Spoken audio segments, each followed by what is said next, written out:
Bismillahirrahmanirrahim. Assalamualaikum warahmatullahi wabarakatuh.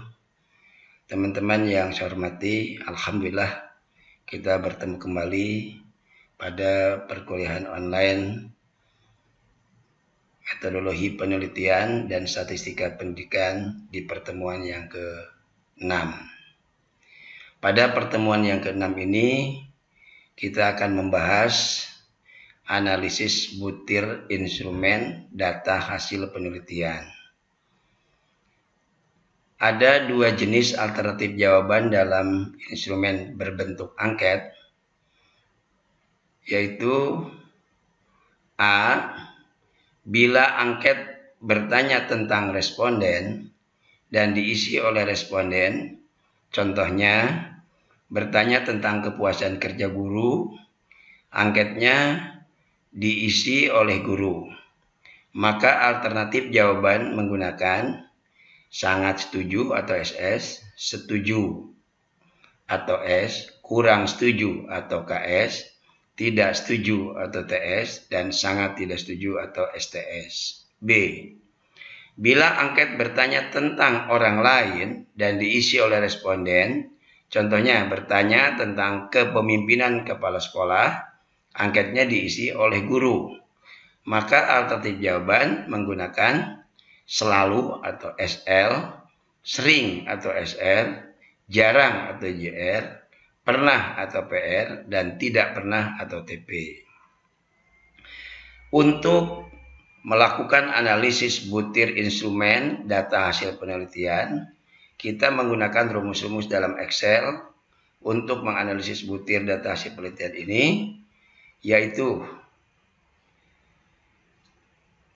untuk alternatif jawaban sangat setuju atau SS atau selalu atau SL, maka kita akan menggunakan rumus sama dengan kontip, kemudian kurung buka, contohnya B8.2 B37, artinya sel ke-8 sampai dengan sel ke-37, titik koma, tanda petik 5, tanda petik, kurung tutup, dibagi jumlah responden, contohnya jumlah respondennya 30 kali 100%.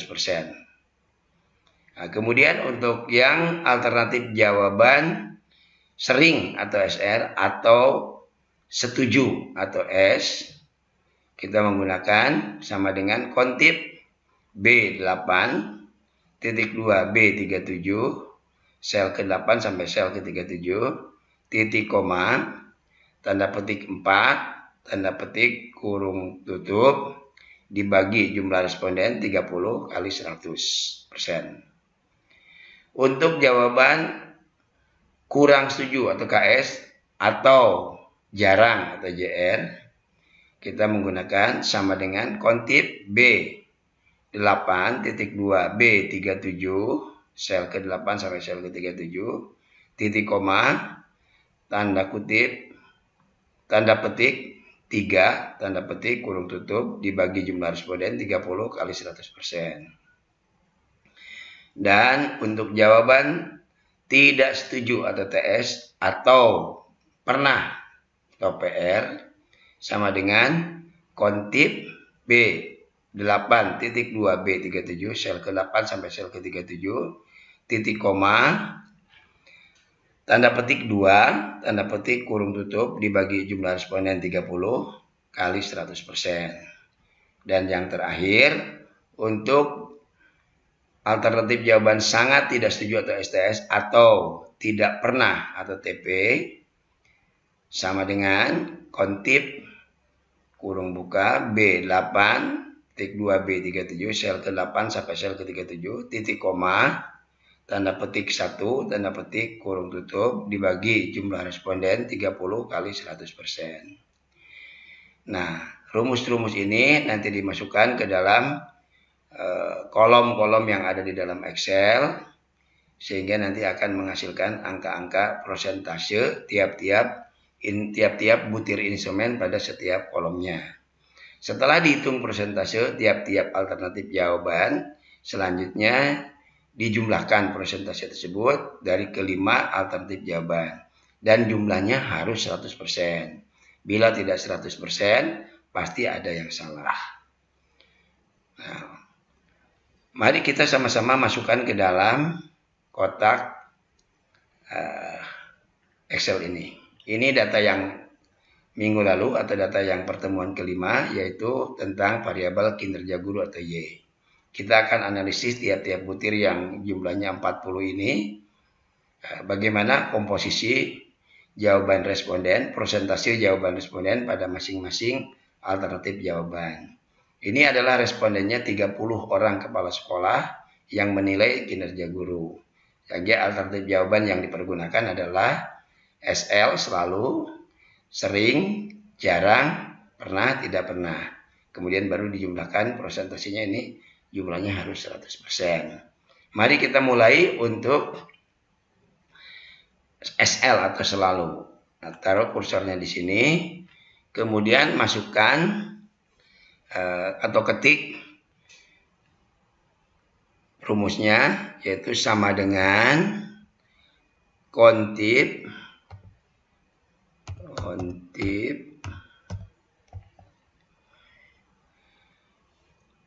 kemudian ketik, lihat sel yang akan kita masukkan adalah, nah ini, yaitu sel B, ini sel B ke-8, sel B ke-8 sampai B ke-37. Tulis di sini B8 titik 2 B 37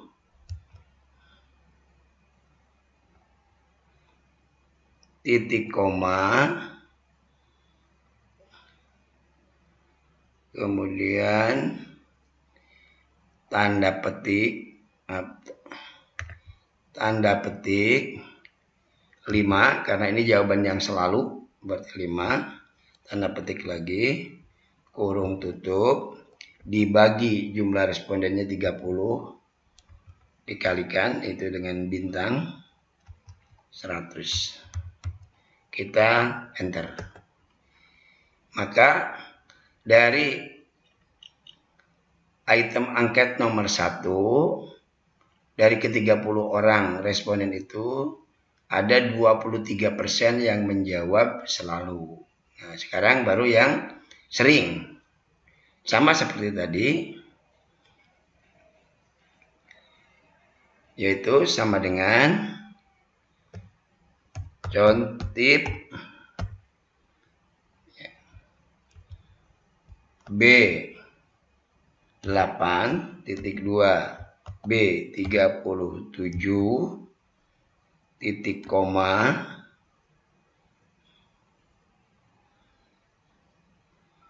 tanda petik.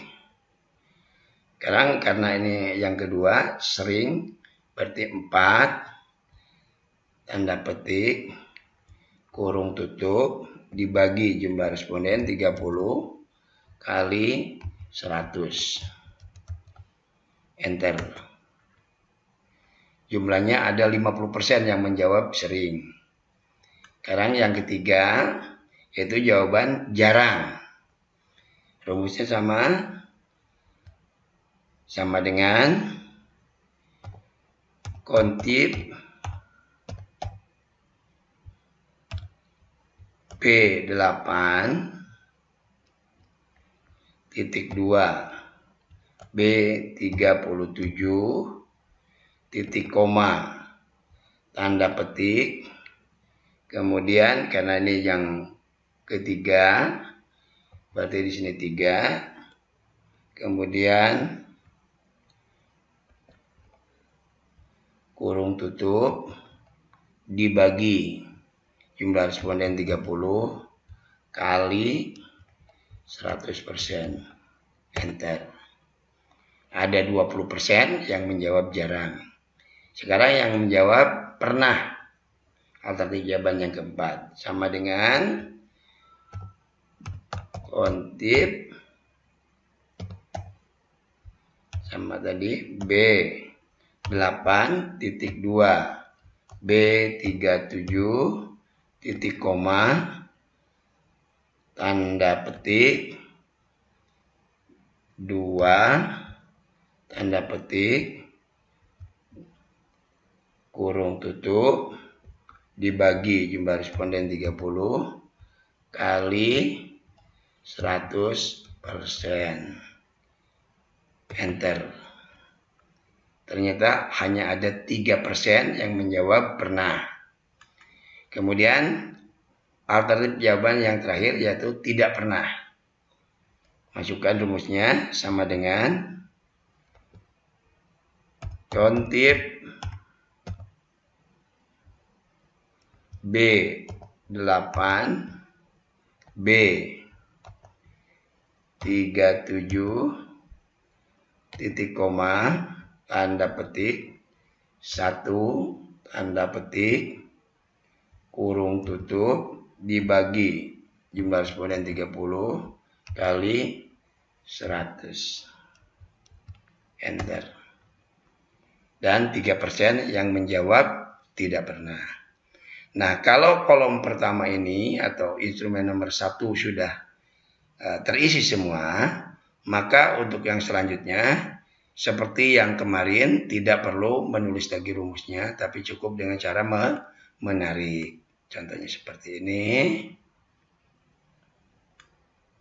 Nah, maka seluruh nomor instrumen yang sudah diuji coba tersebut sudah ada presentasi jawaban respondennya. Kemudian yang kedua juga sama, tinggal ditarik seperti ini. Yang ketiga juga sama, tinggal ditarik. Dan yang keempat sama, tinggal ditarik. Kemudian yang terakhir juga sama, ditarik. Maka sudah terisi. Nah, untuk mengecek apakah ini benar penjumlahannya, presentasinya, karena jumlahnya harus 100%, maka kita di sini jumlahkan, yaitu dengan sama dengan sum. Nah, yang dijumlahkan adalah dari sel ini, sel B38 sampai sel B42. B38.2 B42 kurung tutup, enter. Nah, yang nomor 1 sudah dijawab, yaitu 100%, berarti benar. Nah, kalau ada perbedaan mungkin ini adalah dalam cara pembulatan, karena tadinya semuanya ada koma-komanya, karena ini dibulatkan semua. Nah, maka tinggal ditarik ke sini. 100% semua enggak? Nah, kalau 100% berarti benar. Nah, seperti ini. Jadi masing-masing sudah 100%. Lalu setelah ini, maka kita ini untuk tabel Excel-nya sudah selesai. Sekarang kita akan buka, masukkan ke dalam laporan bab 4.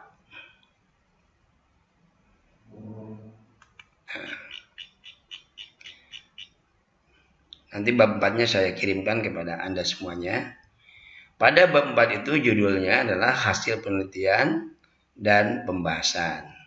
Pada bab 4 ini akan disajikan 7 sub bahasan. 7 sub bahasan mengenai tentang penelitian ini. Yang pertama, deskripsi objek penelitian. Yang kedua, analisis butir data hasil penelitian. Yang ketiga, analisis deskriptif data hasil penelitian. Yang keempat, pengujian prasyarat analisis. Yang kelima, pengujian hipotesis penelitian. Yang keenam, pembahasan hasil penelitian. Dan yang ketujuh adalah keterbatasan penelitian. Nah, apa yang disajikan dalam deskripsi objek penelitian? Biasanya antara lain memuat hal-hal sebagai berikut. Yang pertama, nama lembaga tempat penelitian. Misalnya Anda penelitiannya di SMA Al-Istiqomah, Cilandak, Jakarta Selatan. Berarti di sini nama lembaganya adalah SMA Al Istiqomah Cilandak, Jakarta Selatan. Nah, tulis nanti sejarah berdirinya kapan, riwayat berdirinya semuanya disajikan di sini. Kemudian yang ketiga, visi dan misi daripada SMA itu apa? Kurikulum yang dipakai, kurikulum yang seperti apa? Kemudian data kepegawaian daripada lembaga tempat penelitian Anda. Bila itu sekolah swasta, berarti laporkan termasuk susunan pengurus yayasan yang terdiri dari Dewan Pembina, Dewan Pengawas, Dewan Pengurus. Kemudian data siswa bila itu sekolah, kalau bukan sekolah berarti data tentang personil yang ada di sana. Dan yang ketujuh, lokasi di mana lembaga tempat penelitian itu berada. Nah, kemudian yang kedua, analisis butir instrumen penelitian yang kita bahas pada hari ini.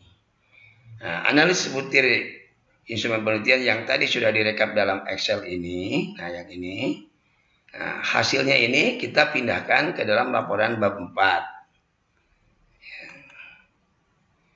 Nah, kita sebelum kita menulis di dalam laporan bab 4, kita lihat angket bunyi daripada masing-masing butir itu. Misalnya contoh nomor 1. Ini kan contoh angket yang kemarin nih. Angket kuesioner kinerja guru. Ya. Nah, itu bunyi pernyataan pada nomor 1, guru menyusun silabus sesuai kurikulum sebelum mengajar. Ini angketnya. Nah, sejumlah ini kita akan analisis nih. Yaitu sejumlah 40 item angket ini. Ini baru satu variabel. Berarti kalau variabel penelitian Anda ada tiga variabel, yaitu Y, X1, X2, berarti 40 atau mungkin 30 kali 3. Jadi minimal angket itu untuk S2 adalah 30 pernyataan. Ya. Tapi membuatnya biasanya kita membuat 40 dulu, karena nanti akan diuji cobakan. Jangan-jangan pada waktu dianalisis validitasnya ada yang tidak valid. Yang tidak valid itu dibuang. Jadi yang dipakai yang valid saja. Tapi minimal sisanya adalah 30 pernyataan. Nah, isi angket ini kita akan analisis ya, yang ada di sini. Semuanya akan kita analisis, kita masukkan ke dalam laporan bab 4. Nah, pada laporan bab 4 yaitu bagian analisis butir instrumen penelitian. Yaitu tabel 1, analisis butir instrumen berdasarkan data hasil penelitian. Nah, kita buat formatnya seperti ini. Nomor, pernyataan, persentase jawaban responden. Tadi kan selalu, sering, jarang, pernah, tidak pernah. Nah, di sini analisisnya. Contoh, saya udah buat ini ada 10 analisis. Nanti Anda teruskan sendiri. Contoh nomor 1. Guru menyusun silabus sesuai kurikulum sebelum mengajar. Ternyata jawabannya 23% dari responden itu menjawab selalu, 50% menjawab sering, 20% menjawab jarang, 3% menjawab pernah, dan 3% menjawab tidak pernah. Nah, dalam menganalisis, kita bagi 2 kelompok. Yang selalu dan sering ini adalah positif, jarang, pernah, dan tidak pernah, ini berarti negatif. Nah, kita baru di sini buat berdasarkan contohnya yang sini, berdasarkan hasil penelitian sebagian besar guru, yaitu jumlahkan ini yang sering dan yang selalu. 50% ditambah 23%, berarti 73% menyusun silabus sesuai kurikulum sebelum mengajar, dan hanya sebagian kecil, yaitu yang ini jarang, pernah, dan tidak pernah, yaitu 26% yang tidak menyusun silabus. Jadi berarti guru ini sebagian besar menyusun silabus sebelum mengajar. Nah, demikian juga yang kedua. Bunyi instrumennya adalah guru membuat analisis minggu, hari, dan jam efektif mengajar sesuai kalender pendidikan yang berlaku.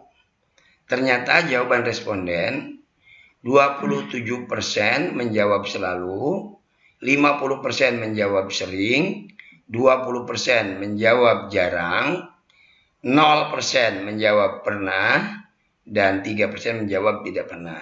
Maka kita deskripsikan dari hasil analisnya. Berdasarkan hasil penelitian, sebagian besar guru yaitu yang dijumlahkan 27 tambah 50, 77%.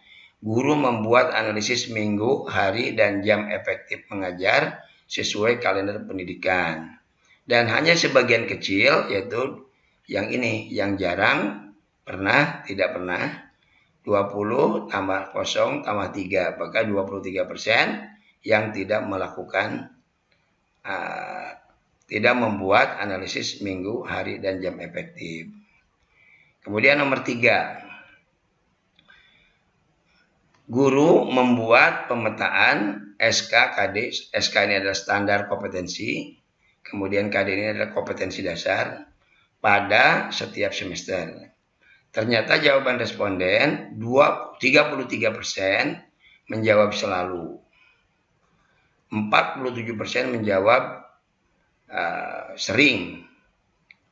Dan 13% menjawab jarang. 4% menjawab pernah, 3% menjawab tidak pernah.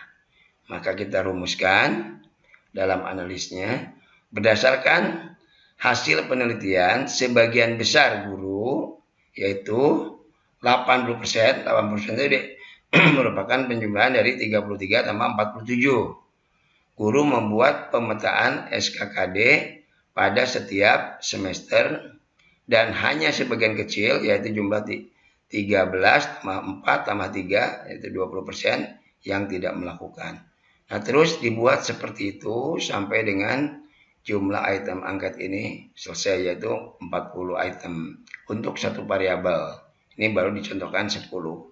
Mudah-mudahan dengan contoh ini Anda bisa memahami dan bisa mengikuti, sehingga pada laporan bab 4 ini Anda sudah bisa menganalisis butir soal sebagai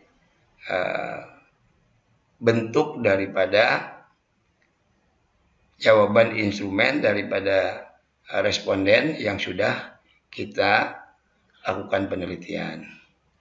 Nah, demikian materi analisis butir soal ini yang bisa kita pelajari, dan selanjutnya untuk memperlancar ini silakan Anda membuat latihan dan sudah saya siapkan untuk latihannya. Terima kasih atas perhatiannya. Mudah-mudahan bisa dipahami dan dimengerti. Walaupun durasinya singkat, tapi saya yakin tidak terlalu sulit untuk masalah ini. Insya Allah untuk minggu depan kita mulai menggunakan SPSS, karena kita akan memasuki analisis deskriptif data hasil penelitian, yaitu dengan menggunakan SPSS. Nah, mohon kepada seluruh teman-teman disiapkan SPSS-nya supaya nanti bisa kita melakukan dengan sebaik-baiknya. Demikian yang bisa sampaikan. Mohon maaf atas segala kekurangan. Mari kita tutup dengan sama-sama membaca alhamdulillah. Alhamdulillahirrahmanirrahim. Assalamualaikum warahmatullahi wabarakatuh.